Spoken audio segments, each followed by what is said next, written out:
The year is 2010. A convoy of ships, laden not just with aid, but with defiance, sails into contested waters. On board activists, journalists, and civilians from around the world. Their mission, to break a blockade. Their fate, an inevitable violent confrontation at sea. This was the Global Sumud Flotilla. What drives individuals to willingly sail into a potential war zone, risking everything for a cause? What happens to the human psyche when idealism clashes violently with military force on the open sea?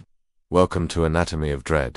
In this documentary, we perform a psychological autopsy on the Global Sumud Flotilla. We will dissect the desperate hope, the unwavering resilience embodied by Sumud, and the anatomy of confrontation that unfolded. By the end, you will understand the profound human cost and the enduring psychological impact of one of modern history's most volatile maritime events. To understand the Global Sumud Flotilla, we must first understand the intense humanitarian and psychological conditions that birthed it. For years leading up to 2010, the Gaza Strip had been under a strict blockade, heavily restricting the entry of goods, building materials, and humanitarian aid. From a psychological perspective, this created a profound sense of desperation, isolation, and what the Palestinian people call Sumud steadfast perseverance, enduring in the face of immense adversity. It wasn't just a lack of physical goods, it was a daily siege on dignity and hope. Hospitals struggled, reconstruction was impossible, and the daily lives of millions were choked by restrictions. This invisible dread, the slow suffocation of a population, sparked a powerful international response. Across the globe, activists, human rights advocates, and concerned citizens felt compelled to act. They saw the blockade not just as a political issue, but as a humanitarian crisis demanding a direct, symbolic, and ultimately confrontational intervention. The idea of the Freedom Flotilla, or Global Sumud Flotilla, was born from this deep well of desperation and a burning desire for solidarity. It was a grassroots movement, coalescing diverse groups from dozens of countries. The psychological motivation for those joining was complex. For some, it was pure humanitarian aid. For others, it was a political statement challenging the legality of the blockade. For many, it was a blend of both. The individuals who volunteered for these missions were not soldiers. They were doctors, journalists, politicians, grandmothers, and peace activists. Their resolve was fueled by a moral conviction that ordinary people had a right to deliver aid and challenge what they perceived as an unjust siege. They understood the risks, but the profound sense of urgency, the images of suffering from Gaza, and their own belief in Sumud drove them forward. As the ships were loaded with tons of supplies, the atmosphere was thick with a mixture of hope and foreboding. These activists knew they were sailing into hostile territory, that their mission was inherently confrontational, but the psychological weight of the blockade, the silent dread it imposed on millions, was, for them, a far greater horror than the personal risks they were about to face. The stage was set for an inevitable, dramatic clash of wills on the high seas. As the Global Sumud Flotilla set sail from various ports, a palpable mix of hope and foreboding permeated the air. For the hundreds of activists on board, this was more than just a sea voyage. It was a deeply symbolic act, carrying the weight of international attention and the desperate prayers of those they aimed to reach. From a psychological perspective, the journey itself was a crucible of emotions. There was the exhilaration of collective action, the camaraderie among diverse individuals united by a common cause. Chants of Freedom Flotilla echoed across the decks, but beneath the surface a quiet dread simmered. Everyone knew the risks. Warnings had been issued. The ships were sailing directly into a contested area, challenging a military blockade. The vessels themselves ranged from large passenger ferries, like the Mavi Marmara, to smaller cargo ships. They were equipped with humanitarian supplies, medicine, building materials, school supplies, but strategically, they were also unarmed. Their power lay in their symbolic message and the presence of international civilians, hoping that their non-violent stance would deter military intervention. As the flotilla moved further into international waters and neared the designated blockade zone, communication became increasingly tense.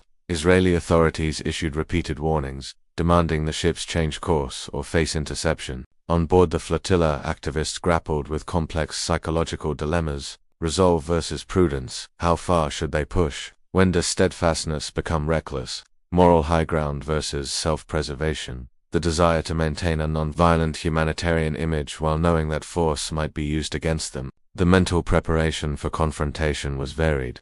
Some activists actively discussed and rehearsed nonviolent resistance tactics, preparing for boarding by military personnel.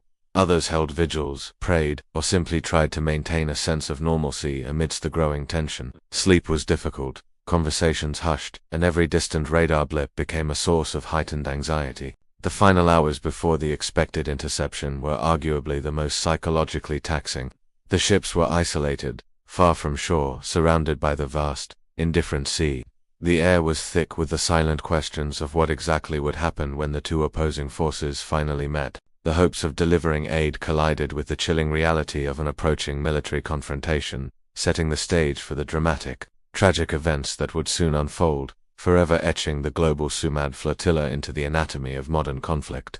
In the early hours of May 31, 2010, the Global Sumud Flotilla's journey reached its tragic climax. As the ships entered international waters approximately 64 nautical miles off the coast of Gaza, they were intercepted by Israeli Navy commandos. The calm determination of the activists met the military precision of an armed force, and the confrontation quickly escalated into violence, particularly on board the Mavi Marmara. From a psychological perspective, this was a moment of profound shock and terror for many on board. The ships, carrying civilians and aid, were suddenly surrounded by military vessels and helicopters. The dread of the unknown gave way to the immediate, visceral fear of a direct armed boarding. Eyewitness accounts from the Mavi Marmara describe a chaotic and terrifying scene. Israeli commandos rappelled onto the ship from helicopters and boarded from speedboats.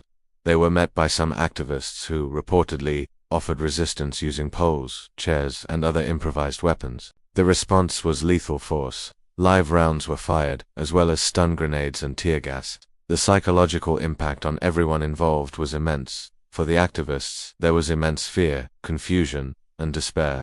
Many were not prepared for the level of force encountered. They witnessed their fellow passengers being shot and injured. The ideals of non-violent aid delivery shattered against the brutal reality of military intervention.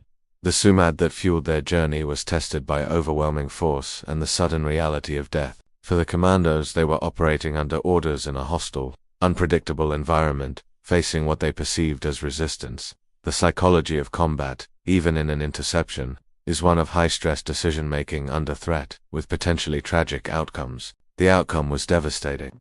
9 Turkish activists were killed, and dozens more were injured. Many Israeli soldiers were also injured during the boarding.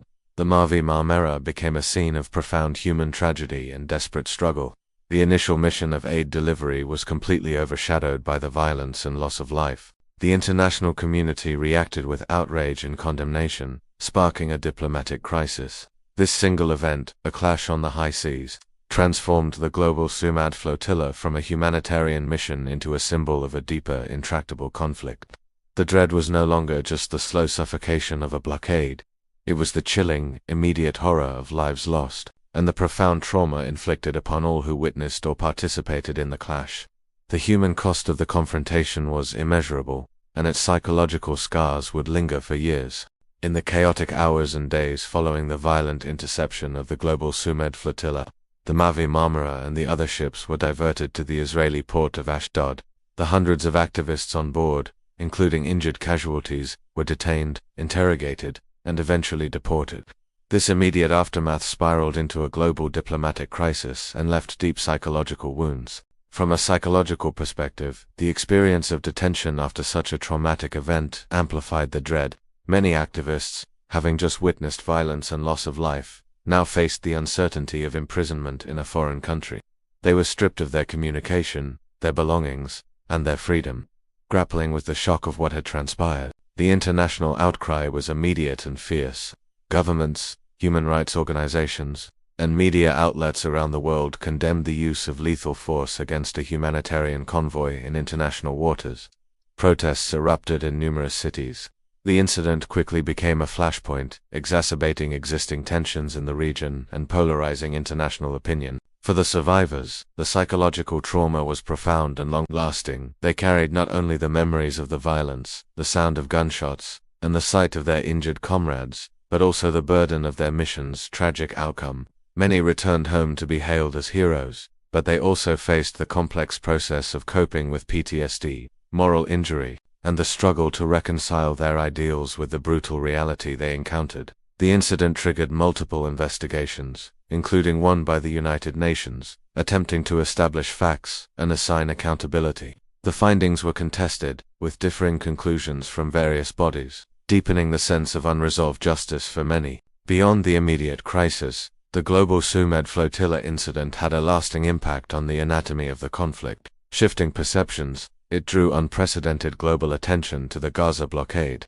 forcing a re-evaluation and, in some cases, a slight easing of restrictions. The power of narrative. It became a powerful, emotive narrative, shaping public opinion and becoming a rallying cry for activists and a point of contention for governments. The cost of civil disobedience. It underscored the extreme personal risks involved in direct, confrontational acts of civil disobedience on an international stage. The tragic events of the Global Sumud Flotilla left an indelible mark, not just on the individuals involved, but on the fabric of international relations and human rights activism. It served as a chilling reminder of the profound human cost when deeply held convictions clash with entrenched power, and how the dread of conflict can manifest in unexpected, devastating ways on the open sea. The Global Sumud Flotilla, and particularly the tragic events surrounding the Mavi Marmara, stands as a stark and complex chapter in modern history. It began as a humanitarian mission fueled by Sumud's steadfast perseverance, and ended in a violent confrontation that cost lives and sparked global condemnation. So, what does this incident reveal about the anatomy of dread and the human spirit? From a psychological perspective, the Global Sumud Flotilla is a microcosm of larger, intractable conflicts. It showcases the clash of deeply held narratives, the desperate yearning for agency in the face of immense power, and the profound psychological impact of blockades and military force. The dread is multi-layered. The slow dread of a prolonged siege, the sudden terror of armed conflict, and the lingering trauma of loss and unresolved justice. Yet, amidst this dread, the flotilla also illuminated an extraordinary human capacity for resilience and solidarity. The activists, despite the risks and the tragic outcome, embodied a powerful Their willingness to face danger for a cause they believed in speaks volumes about the human drive for justice and empathy across borders. It reminds us that even in the face of overwhelming odds, the desire to alleviate suffering and challenge perceived injustice can compel ordinary individuals to extraordinary acts. However, the story is far from simple. The incident sparked intense debates about international law, self-defense, freedom of navigation, and the legality of the blockade itself. These are complex, unresolved questions that continue to fuel tensions and illustrate the enduring difficulty of finding peaceful resolutions in deeply entrenched conflicts. The Global Sumud Flotilla's legacy is one of unresolved tensions but also enduring impact. It permanently etched the Gaza blockade onto the world stage, forcing greater international scrutiny. It galvanized a global movement of solidarity and activism, inspiring further attempts to challenge blockades and deliver aid. Most importantly, it highlighted the profound human cost of geopolitical states, where lives are lost and trauma becomes a lasting shadow. And this is the final, chilling lesson from our investigation.